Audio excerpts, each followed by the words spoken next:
Hello and welcome back to all my subscribers. And if you're not a subscriber, what's wrong with you? Why not? Hurry up. Click that button. Right.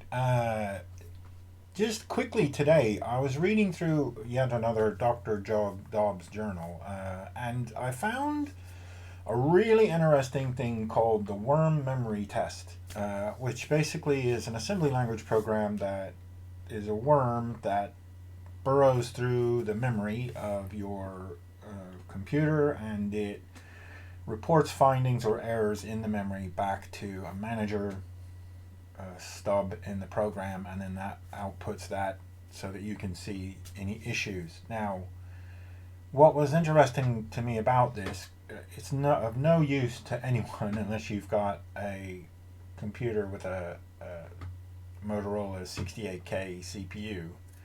But what did interest me, let me just show you. When he talks about this and going through it, he talks about how he uses the processor's prefetch function. Now, I had never known that the M68K was a pipeline CPU.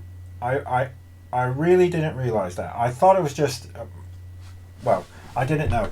And I was interested in pipeline CPUs because I watched a channel, which I'll put a link to, James Sharman, who built his own CPU from scratch, which is a very, very, very interesting series, and I highly recommend you watch it. But he used pipelining in his CPU, and I thought that was very interesting, and it's the first time I sort of encountered it. Well, knowingly encountered it. But this article, he goes through how he uses the prefetch in order to dynamically test the memory. Now, so the reason that he did this was because he had a problem with memory in his computer, or in a computer, which a sequential test of memory did not show up any faults. But this worm version did. And it can be a worm because it can live in the prefetch stage and carry on. And it can basically override itself as it goes along. So it's really, really interesting, and it's a very good read.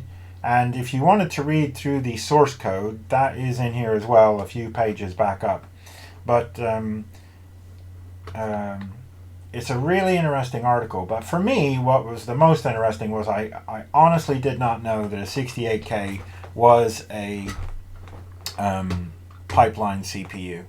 So I'd be interested if anybody knows any other sort of pipeline CPUs that are available. What modern CPUs do pipelining? I'm assuming almost all of them, but I don't know if RISC processors do prefetching. And I did consider actually going back and looking at the fictional CPU that I created and the emulator for it, and actually making the CPU do prefetching and pipelining, which might be an interesting exercise. But anyway, that's it for me today. Please like and subscribe and share and all that good stuff. And I will talk to you soon. Bye.